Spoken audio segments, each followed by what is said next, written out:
अच्छा मुझे फेयरवेल में पार्टिसिपेट किया ना, वो करता है राष्ट्रगान के सम्मान में सामान की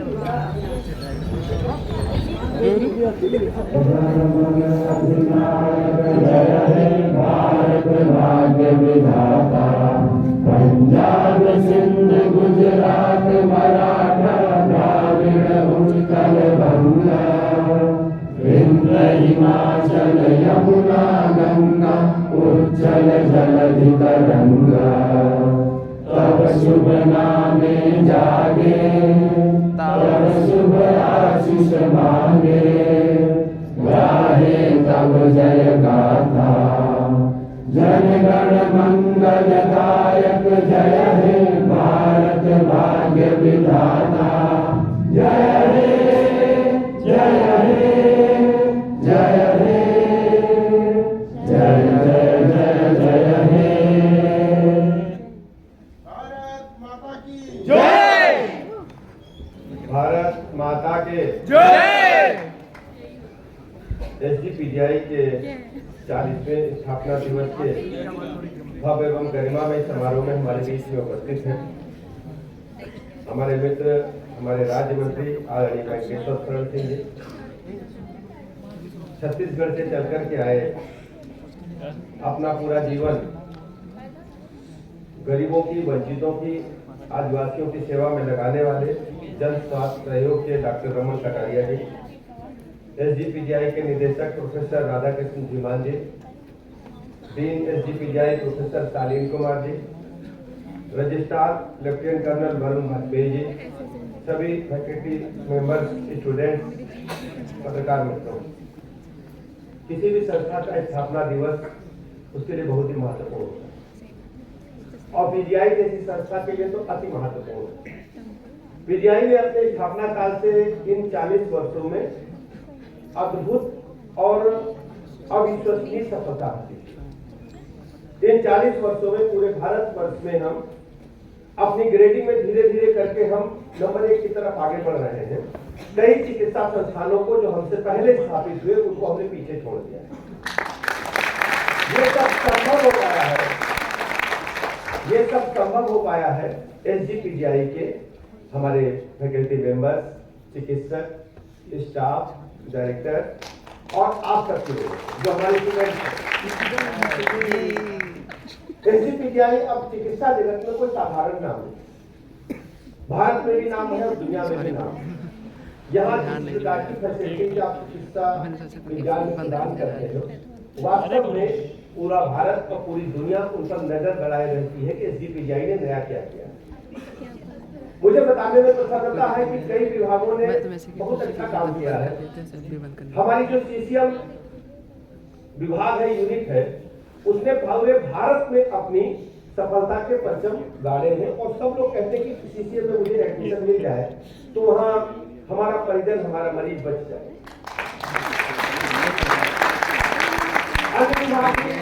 जैसा कि अभी डायरेक्टर साहब बता रहे थे, न्यूरोलॉजी सहित कई विभागों ने बहुत अच्छा काम किया और ये सब संभव आपकी गुणवत्तापरक चिकित्सा सेवा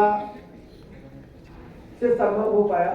और जो हमारी आने वाली पीढ़ियां हैं उसमें भी बहुत अच्छे हमारे स्टूडेंट्स निकले हैं जिनका इन 40 वर्षों में पढ़ाई के बाद पूरी दुनिया में नाम हुआ। मैं उल्लेख नहीं करना चाहूंगा, लेकिन उन सभी चिकित्सकों को जो यहाँ से निकल करके देश और दुनिया में लखनऊ पीजीआई का नाम रोशन किए हैं, उन्हें मैं बहुत बधाइयां देता हूं। जीवन में आगे बढ़ने की शुभकामनाएं। प्रोफेसर जीवन साहब ने इन 40 वर्षों के इतिहास को आपके समक्ष रखा है और मैं बधाई देता हूं कि हम टेली आईसीयू प्रारंभ कर पाएंगे जनवरी में। इसके लिए शुभकामनाएं भी देता हूं, बधाई भी देता हूं। बड़ी संख्या में हमने मरीजों को रजिस्ट्रेशन किया है, उनको देखा है।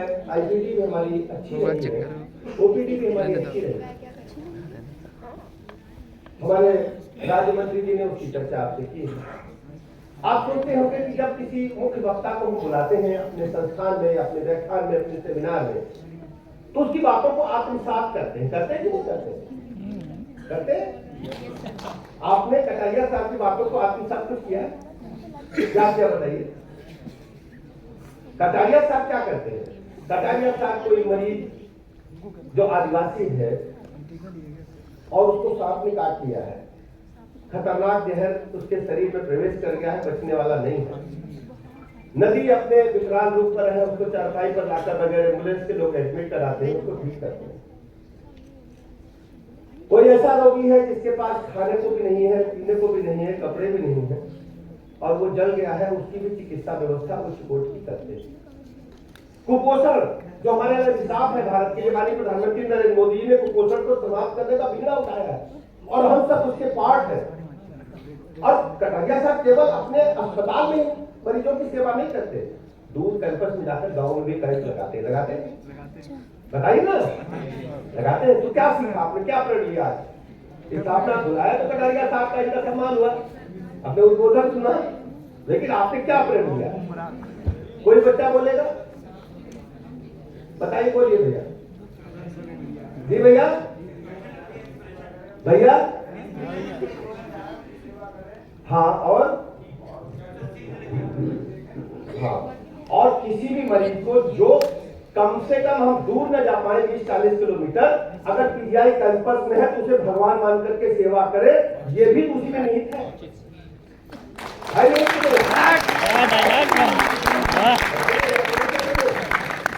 क्या ये संभव है कि मुंशी प्रेमचंद्र की कहानी की तरह मंत्र को हम, मंत्र किसने पढ़ी है? सबने पढ़ी है ना? मंत्र की तरह हम अपना खेलने वाली स्टिक लेकर के चले जाए और मरीज तरफ कर रहा है, ये संभव है क्या? इस पास है वो आज की दुनिया में। तो हमको आज कटारिया साहब की ये सीख लेनी पड़ेगी कि हम मंत्र वाला डॉक्टर नहीं बनेंगे, एक भी मरीज अगर कैंपस में है तो उसका इलाज हम सुनिश्चित करेंगे। हमें आज प्रण लेना, हम आज शपथ नहीं करके जाएंगे, हमारी जिम्मेदारी है। आप सोचो, लक्ष्मण जी को शक्ति लगी, याद है ना दोस्तों? आप लोग देख रहे हैं और डॉक्टर की जिम्मेदारी है कि अपने मरीज को देखे, वो अपना पराया नहीं देखता। स्पीच दे रहे हैं आप लोग, आकर के आप लोग भी ऐसे लक्ष्मण जी को गांव देश में जो लेकिन वो मरीज हो, डॉक्टर पेशेंट हो, उनको भगवान समझकर आप उनकी सहायता कीजिए। डॉक्टर थे दुश्मन पार्टी के, यही है ना? और डॉक्टर ऐसे अपने मन से नहीं आए थे, कैसे आए थे? हनुमान जी लेके आए हनुमान जी आए थे। तो आप सोचो कि चिकित्सक की कितनी बड़ी जिम्मेदारी है। और हम क्या करते हैं, कहते थे बेड नहीं है, अब तुम जाओ यहाँ से। बेड बढ़ाइए। हम ये भी तो कर सकते हैं, एम्बुलेंस में जाकर के उसको आला लगा करके सुई लगा सकते हैं। परिजन जो लेके आया, देखो जीवन मृत्यु सब ऊपर वाला तय करेगा, हमारी सांसें हमारे हाथ में नहीं है। हम जब ओटी में जाते हैं, बड़े बड़े चिकित्सक सर्जन भगवान को नमस्कार करते हैं, भगवान आपके हाथ में है, हम इसके हृदय को खोल रहे हैं, हम इसकी ब्रेन का सर्जरी करने वाले हैं, अब आपके हाथ में या ईश्वर के हाथ में। हम लोग तो निमित्त मात्र हैं, हमें ईश्वर ने सहारा बनाया है कि आपकी जिम्मेदारी है कि इसको मरीज को ठीक करो। ये श्रेय देने का काम ऊपर वाले ने आपको किया है, हम कुछ नहीं है। हम तो एक साधारण, जब दुनिया में आए तो खुले हाथ थे और एक बच्चे की तरह टीकारी भर रहे थे। माता पिता ने, हमारे बुजुर्गों ने सिखाया और इतना बड़ा चिकित्सक बना करके खड़ा कर दिया कि दुनिया में कटारिया साहब का नाम है, जीवन साहब का नाम है, बड़े बड़े चिकित्सकों का। लोग उन्हें चिकित्सा विज्ञान में मानते हैं कि वो हस्ताक्षर कर देंगे तो पेपर अगर प्रकाशित हो जाएगा, दुनिया में उसकी चर्चा होगी। लेकिन जब हम आए, आने और जाने का सिस्टम एक ही है, चाहे हम हो और चाहे चिकित्सा विज्ञान का जुड़ा कोई व्यक्ति हो, चाहे मुठाटे एक व्यक्ति हो, लेकिन आने जाने का सिस्टम एक ही है। तो क्या कभी मनन किया आपने कि हमारा जीवन किस लिए है? क्या कभी मनन किया आपने?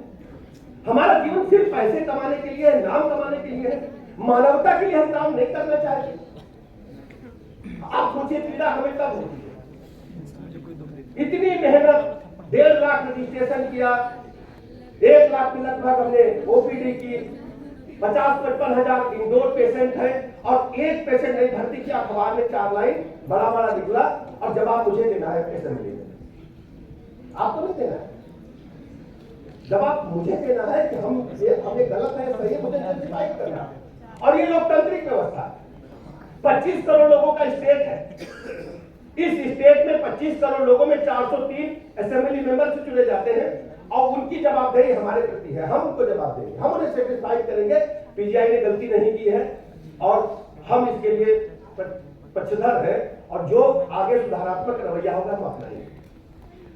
आज हमें प्रण लेना पड़ेगा कि हम अपनी गुणवत्ता पर जो हमारी व्यवस्था को आगे तो बढ़ाएंगे ही, लेकिन ये भी तय करेंगे कि पीजीआई कैंपस से कोई मरीज निराश होकर के नहीं लौटेगा, उसे हम कोई न कोई चिकित्सीय व्यवस्था अवश्य करेंगे।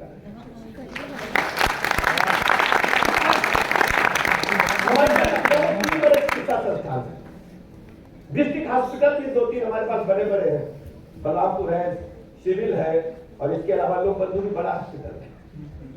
हमारे पास अगर बेड नहीं है तो हमारे यहाँ एक आदमी की जिम्मेदारी होना चाहिए और सौभाग्य से दोनों विभागों के मंत्री हम ही लोग हैं और प्रमुख सचिव रहती है। क्या नोडल कोई व्यवस्था नहीं हो सकती कि हम अगर किसी जान जाते हुए मरीज के अपने पास बेड नहीं है तो लोग बंधु में खटिया पे लिटा करके उसको ऑक्सीजन लगा दें? नहीं हो सकता, या कर सकते हैं। हमारे अंदर ताकत होनी चाहिए, अपने को बीड़ा उठाने का ताकत लेनी पड़ेगी कि मरीज हमारा भाई है, इसे हम भर्ती करके ठीक करके भेजेंगे। आप सोच रहे हो हमें ये बातें क्यों कहनी पड़ रही है? कटारिया साहब के व्याख्यान को हमने जब सुना, हम तो बधाई देने के लिए आपको आए थे 40वें स्थापना दिवस, लेकिन कटारिया साहब ने पूरा जीवन लगा दिया और पैसे के लिए नहीं लगा और उनका उद्बोधन मुख्य वक्ता के रूप में भी हमने करी, बड़ा अच्छा काम हो रहा है। सुभाष चंद्र बोस पड़ोसी के घर में पैदा, हमारे घर में पैदा नहीं। हमारा लड़का आईएएस बने या बड़ा अच्छा डॉक्टर बन जाए, इंजीनियर बन जाए, लेकिन कम से कम मेरे घर में कोई सुभाष चंद्र बोस पैदा किया नहीं है। हमारे घर से ही कोई भारत का सपूत निकलेगा, इसी पीजीआई से निकलेगा, ये हमें आप तय करना पड़ेगा, हमें तय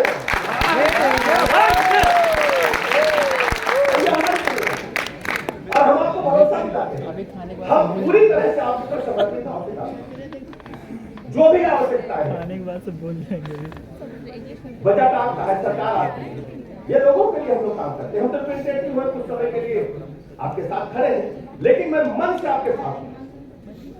जब 2 बजे रात को भी कोई कॉल करोगे कि पीजीआई को ये मदद की आवश्यकता है तो हमारी पूरी सरकार कदम ताल करते हुए आपके साथ खड़े हैं।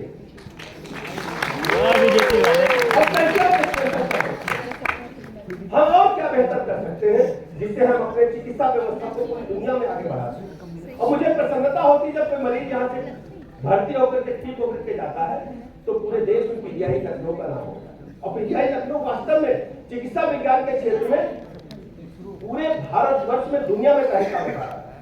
हमारे पास अप्रोचेज आते हैं, आपके पास भी अप्रोचेज आते हैं, तो हम सबको मिलकर के अपनी संस्था को उच्च कोटि की गुणवत्ता पर चिकित्सा संस्थान पूरे भारत का नंबर 1 तो बनाना ही है, इसके साथ साथ में अध्ययन की दृष्टि से, एजुकेशन की दृष्टि से आप सबसे बेहतर हो और भी कोई चिकित्सा संस्थान इतना अच्छा अध्ययन में न बने, एजुकेशन में अच्छा न बने, उसके लिए हमें व्यवस्था करनी पड़ेगी।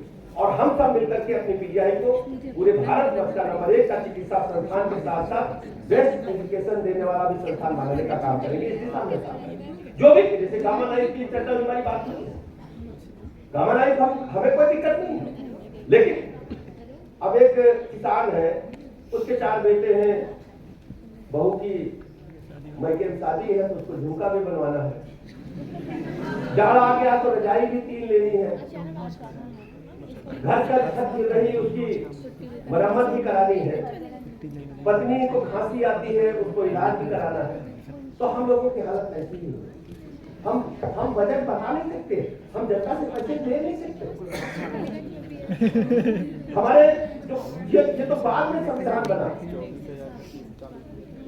जब कौटिल्य ने अर्थशास्त्र कहा, चाणक्य जी ने भी उसको आगे बढ़ाया, कहा कि राजा को टैक्स ऐसे लेना चाहिए जैसे सूरज ओस को सोख लेता और बांटना ऐसे चाहिए जनता में जैसे बरसात होती सबको एक एक बूंद मिल जाती, सबके परिवार ये आपका है तो जो भी मैक्सिमम हम कर सकते हैं हम आपके साथ, लेकिन आपको ये करना पड़ेगा, इन्हीं संसाधनों में तब तक हमें प्रण लेना पड़ेगा कि हम बेस्ट करके देने वाले हैं और पीजीआई अपने मानक पूरे भारत में पूरी दुनिया में स्थापित करेगा। हम बहुत बहुत शुभकामनाएं देते हैं 40वें स्थापना दिवस के अवसर पर, बधाइयां देते हैं अपने जो हमारे भाई बहन अच्छा काम किए हैं उनको हम लोगों ने सम्मानित किया है, अपने फैकल्टी मेंबर्स को, चिकित्सकों को, पैरामेडिकल को, साथ में स्पोर्ट्स में भी आपने बेहतर किया है। सभी को मैं बहुत बहुत शुभकामनाएं देता हूँ, भरोसा दिलाता हूँ हमारी सरकार आपके साथ कंधे से कंधा मिलाकर खड़ी है। हमें पीजीआई को पूरे भारत वर्ष का सर्वश्रेष्ठ चिकित्सा संस्थान के रूप में डेवलप करके आगे बढ़ना है। बहुत बहुत धन्यवाद।